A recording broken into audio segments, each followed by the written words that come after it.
প্রিয় দর্শক, কথা বলছি বাঙালির ২১-এ টেলিভিশনের পক্ষ থেকে।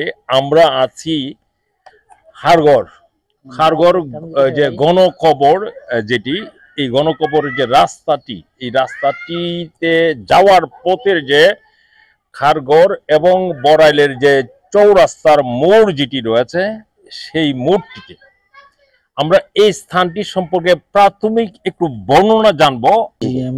আমাদের এলাকা ব্রাহ্মণবাড়িয়া নবীনগর থানা, বড়াইল, ব্রাহ্মণবাড়িয়া জেলা। আমাদের এলাকা খুব শান্তশিষ্ট এলাকা, শিক্ষিত এলাকা। আমাদের এলাকার মধ্যে স্কুল কলেজ আছে, ইউনিভার্সিটি আছে, ছেলেমেয়েরা সবাই পড়ালেখা করে। ইউনিভার্সিটি আছে না, আছে স্কুল কলেজ, স্কুল আছে, প্রাইমারি স্কুল আছে, হাই স্কুল আছে, দুইটা মাদ্রাসা আছে। মোটামুটি আমাদের এলাকা শান্তশিষ্ট এলাকা।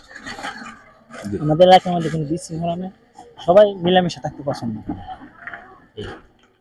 প্রিয় দর্শক, যেমনটি আসলে জানছিলাম, এই যে বড়াইল এলাকা, বিশেষ করে বড়াইল একটি ইউনিয়ন, এটি ব্রাহ্মণবাড়িয়া জেলার নবীনগর উপজেলাধীন একটি ঐতিহ্যবাহী ইউনিয়ন বড়াইল।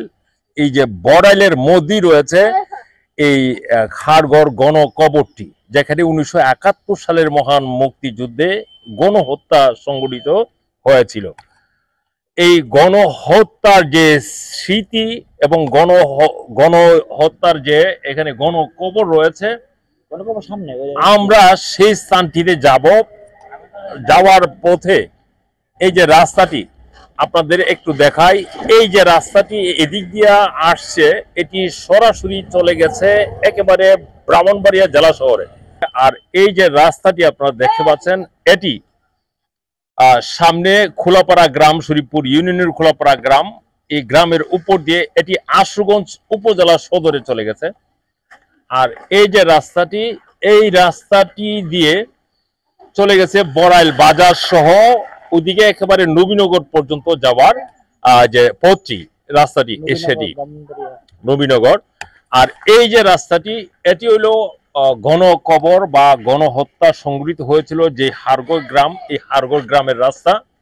আমরা এই রাস্তা ধরেই সামনে গণকবরের দিকে আমরা যাব এবং 1971 সালের মহান মুক্তিযুদ্ধের স্মৃতি বিজড়িত যেই গণকবর রয়েছে, আমরা সেই সম্পর্ক আপনাদেরকে বিস্তারিত একটি ধারণা দেওয়ার চেষ্টা করব। প্রিয় দর্শক, একজন শহীদ বীর মুক্তিযোদ্ধা আলী আসগর সাহেবের বাড়িতে উনি আনসার কমান্ডার হিসেবে ছিলেন এবং 1971 সালের যে গণহত্যা সংঘটিত হয়েছিল হাড়গড়ে, ওই তালিকায় 1 নম্বর যে নামটি রয়েছে, এটি ওনার নাম এবং এই বাড়িটি ওনার। বর্তমানে ওনার 2 সন্তান রয়েছে, এর মধ্যে একজন হলেন মোহাম্মদ আবুল কাশেম। ওনারা একটি শোষণমুক্ত দেশের জন্য, একটি বৈষম্য মুক্ত দেশের জন্য ওনারা জীবন দিয়ে গেছেন, যাতে মানুষ সবাই সমান অধিকার নিয়ে এই দেশটিতে শান্তিপূর্ণভাবে বসবাস করতে পারে। কিন্তু প্রকৃতপক্ষে এখন কতটুকু হয়রানি মুক্ত হিসেবে ওনারা আছেন, আমরা সরাসরি ওনাদের কাছ থেকে জানবো। প্রিয় দর্শক, বীর মুক্তিযোদ্ধা, শহীদ বীর মুক্তিযোদ্ধা, আনসার কমান্ডার জনাব আলী আসগর এবং এলাকায় পরিচিত ফুলমিয়া কমান্ডার হিসেবে ওনার সুযোগ্য সন্তান। আমরা একটু বলে রাখি এই পরিবারটি সম্পর্কে। এই পরিবার থেকে মোট 8 জন, এই পরিবার থেকে মোট 4 জন 1971 সালের গণহত্যার শিকার হয়েছিলেন, যাদের গণহত্যা রয়েছে খারগড় গণকবরে। এর মধ্যে যে ওনার ভাই রয়েছেন, ওনার চাচা রয়েছেন এবং ওনার পিতাও রয়েছেন। কিন্তু দুঃখের বিষয় হলো, আজও এই পরিবারটি মুক্তিযোদ্ধা এবং মুক্তিযোদ্ধাদের প্রজন্ম যেই সুযোগ সুবিধাগুলো, যে বাতাদি সহ বিভিন্ন সুযোগ সুবিধা পাচ্ছে, চাকরি ক্ষেত্র সহ বিভিন্ন ক্ষেত্রে, ওনারা কিন্তু সম্পূর্ণভাবে বঞ্চিত। কিরকম ভাবে বঞ্চিত আমরা জানবো সামান্য কিছু অংশ জনাব আবুল কাশেম সাহেবের কাছ থেকে। প্রিয় দর্শক, আমি তো আমরা সরকারের সুযোগ সুবিধা 83 সালের পর থেকে এই সুযোগ সুবিধা আমরা পাই নাই। পাচ্ছি না। ওই আমাদের মন্ত্রী মহোদয় বললো যে আনসারের চাকরি করতো, আনসারের চাকরির জয়েনের তারিখ তো এরা মারাই গেছে 71 সালে, ধরে কমো কই পাইতেছি না আর কি। জি, পাচ্ছি না তো পাচ্ছি নাই। গত মনে হয় 97 সালে আওয়ামী লীগের 97 সালে করে ক্ষমতা ছিল না, 96 সালে, তখন মামুন মিয়া আমাদের জেলা আল মামুন সরকারের নেতৃত্বে আমরা কিছু সরকারি অনুদান আমরা কিছু পাইছিলাম, মানে আমরা জাস্ট মনে হয় আমরা সুযোগ হার করার জন্য আল মামুন সরকার ইয়ে করে দিয়েছিল। এরপর তো আর কোনো সুযোগ আমরা পাইনি। আসসালামু আলাইকুম, আমি জাহাঙ্গীর ইসলাম, খারগড় গ্রাম, একজন মুক্তিযোদ্ধা সন্তান, পরিবারের একজন সন্তান। আমার দাদা মুক্তিযোদ্ধা এবং পাকিস্তান পিরিয়ডে তৎকালীন সময় আমার দাদা চাকরিচ্যুত অবস্থা ছিলেন, আনসার বাহিনীর একজন কমান্ডার। তিনি 71 সনে 10ই অক্টোবর পাকিস্তানি হানাদার বাহিনীদের সাথে গেরিলা যুদ্ধ করে শহীদ হন। তারপর আমার আরেক জ্যাঠা, তিনিও শহীদ হন, একই সাথে বাবা ছেলে যুদ্ধ করে শহীদ হন। হওয়ার পর দীর্ঘদিন যাবৎ আমার জন্ম সংগ্রামের অনেক পরে, বাংলাদেশ স্বাধীন হওয়ার অনেক পরে আমার জন্ম হন। আমার কাকা এখন যিনি আপনাদের সাথে কথা বললেন, আবুল কাশেম সাহেব, তিনি তৎকালীন সময় ওনার বয়স মাত্র 5 বছর। এরপরে আমরা যখন সাবালক হই বা কাকা সাবালক হন, জীবিকার তাগিদে তিনি মালয়েশিয়া গমন করেন। সেখানে দীর্ঘ 20 থেকে 22 বছর কর্মরত ছিলেন। তারপর উনি যখন দেশে আসেন, দেশে আসার পর 2018 সালে উনি জানতে পারেন যে বাংলাদেশে মুক্তিযুদ্ধ যারা করছেন, যাদের অবদানে বাংলাদেশ স্বাধীন হয়েছে, তারা অনেক সুবিধা পাচ্ছেন সরকার থেকে। সেই সুবাদে আমার কাকা দীর্ঘ 6টি বছর এটা নিয়ে অনেক চেষ্টা করেন। চেষ্টার পর লাস্ট 2024 সনের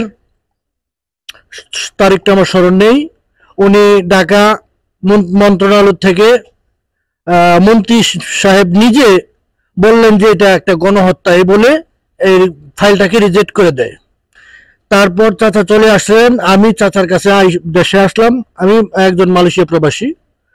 তো কাকার কাছে আমি জানতে পারলাম যে মন্ত্রী সাহেব এই ফাইলটা রিজেক্ট করে দিয়েছেন। যেই ফ্যামিলিতে 4 জন শহীদ হন তৎকালীন সময় এবং 2 জন গ্রেজুয়েট প্রাপ্ত আনসার, তার মধ্যে একজন কমান্ডার গেরিলা যুদ্ধ করে স্বাধীন হওয়ার সংগ্রাম করে স্বাধীন করলেন দেশটি, সেই শহীদদের পরিবারের মন্ত্রী বলেন যে এটা একটা গণহত্যা, এরকম একটা উদ্ভট কথা বলে এই ফাইলটাকে রিজেক্ট করে দেয়।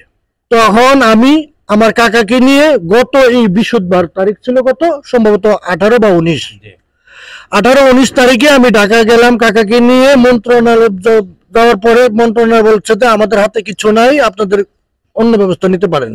অন্য ব্যবস্থা বলতে তারা কি বোঝাচ্ছেন আমি সেটা বোধগম্য নয়। তারপর আমি নিরুপায় হয়ে হাইকোর্ট গেলাম ব্যারিস্টার সুমন সাহেবের কাছে।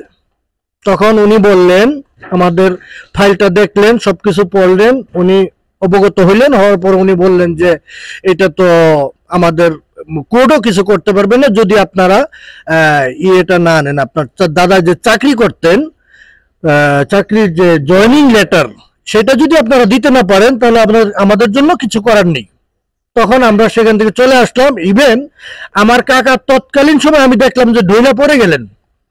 তখন আমি কাকাকে মাথায় পানি দিলাম এবং তিনি বলতেছেন যে আমি শারীরিকভাবে অত্যন্ত অসুস্থ বোধ করতেছি এবং আমি সম্ভবত এই আমার বাবার যেই সুফল আমি দেখে যেতে পারবো না, সম্ভবত আমাকে এখন তো লাশ নিতে হবে। এই হলো আমার বলার বাস্তব কাহিনী। আজও আশা করতেছি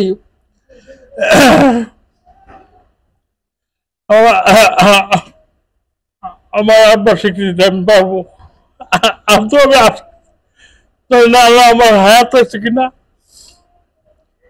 আমার বিশ্বাস আমার এই হায়াতের ভিতরেই আমার স্বীকৃতি পাবো, আমার বিশ্বাস আর কি। এরপরে সবচেয়ে বড় কথা হলো আমি যে ফাইলটা তৈরি করছি আমার জানা মতে একটু একটু মিথ্যা কথা লিখছি না, কোনো কোথাও সত্য করে লিখছি। ধন্যবাদ প্রিয় দর্শক। এখানে পয়েন্ট কিন্তু তিনটি পয়েন্ট। একটি হলো প্রকৃত মুক্তিযোদ্ধারা যদি সুযোগ সুবিধা বাতাদি না পায় এবং মুক্তিযোদ্ধার সন্তান এবং প্রজন্ম যারা আছে তারা যদি না পায়, তাহলে এই মুক্তিযোদ্ধা লক্ষ লক্ষ মুক্তিযোদ্ধার বাতা নামে কাদেরকে দেওয়া হচ্ছে সেই বাতাগুলো, এক। আর 2 নম্বর যে পয়েন্টটি হলো, উনি চাচ্ছেন যে একটা স্বীকৃতি, উনি গর্ব করে যাতে বলতে পারে হ্যাঁ আমি শহীদ একজন মুক্তিযোদ্ধার সন্তান, একজন আমার পিতা এই দেশের জন্য, এই মাটির জন্য, স্বাধীনতার জন্য বঙ্গবন্ধু ডাকে জীবন দিয়েছেন, এটা আমার জন্য গর্ব। এই যে স্বীকৃতি, এটা কিন্তু ওনার সবচেয়ে বড় প্রাপ্তি, উনি চাচ্ছেন এটা। আর পাশাপাশি যে 3 নম্বর জিনিসটি আমরা বলতে চাই প্রিয় দর্শক, উনি আনসার হিসেবে কবে জয়েন করেছিলেন পাকিস্তান পিরিয়ডে আনসার বাহিনীতে, সেই ডকুমেন্ট চাওয়াটা সম্পূর্ণ এখানে অযৌক্তিক, অবাস্তব। কারণ উনি আনসার হিসেবে যেই রেকর্ড উনার ডিপার্টমেন্টে রয়েছে তাই প্রমাণ করে উনি আনসার বাহিনীর সদস্য, এবং মুক্তিযুদ্ধের ওনার যে অংশগ্রহণ ভূমিকা তাই প্রমাণ করে। কিন্তু এই সমস্ত এই বিভিন্ন হয়রানি জটিলতা থেকে মুক্ত হয়ে প্রকৃত মুক্তিযোদ্ধারা একটি যথাযথ সম্মান পাবেন এবং সংশ্লিষ্টরা সে ব্যাপারে উদ্যোগী হয়ে ভূমিকা নেবেন, এটাই আমাদের প্রত্যাশা প্রিয় দর্শক। ধন্যবাদ সবাই।